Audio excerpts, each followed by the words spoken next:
Hello friends. मैंने एक दिन पहले वीडियो बनाई थी आईपीओ साइकिल के बारे में। उसमें आवाज़ बिल्कुल क्लियर नहीं आ रही थी, तो मैंने आज कोशिश की है दोबारा उसके बारे में बताने की।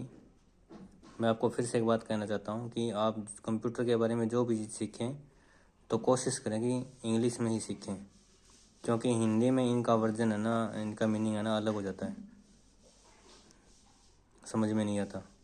क्योंकि डाटा है तो डाटा इंग्लिश में तो समझ में आ जाता है कि डाटा कॉपी करना, डाटा भेजना, ठीक है। लेकिन अगर डाटा का हिंदी में अगर मीनिंग देखें ना तो बहुत लंबा चौड़ा हो जाता है। इसलिए आप कोशिश करें कि इंग्लिश में ही सीखें। तो मैं आपको ये डिफाइन आईपीओ के बारे में बता रहा हूँ। तो डिफाइन आईपीओ साइकिल, आईपीओ क्या है? तो आईपीओ का मतलब होता है इनपुट प्रोसेसिंग आउटपुट। इनपुट क्या होता है? इनपुट मीन्स इनपुट का मतलब होता है input enter the data in computer by keyboard और other input device.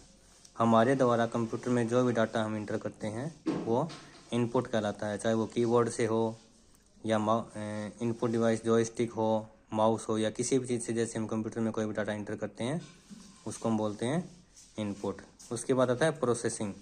Process the data bye CPU. जो हमने इंटर किया है उसकी प्रक्रिया सीपीयू के द्वारा की जाती है।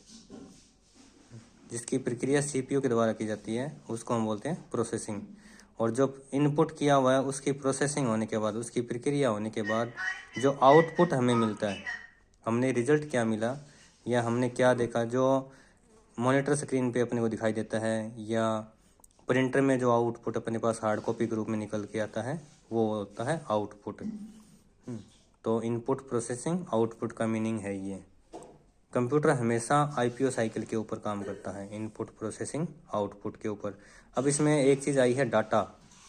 तो अब आगे वाला टॉपिक है वो मैं आपको डाटा के बारे में बताऊंगा। भाई डाटा क्या चीज़ है।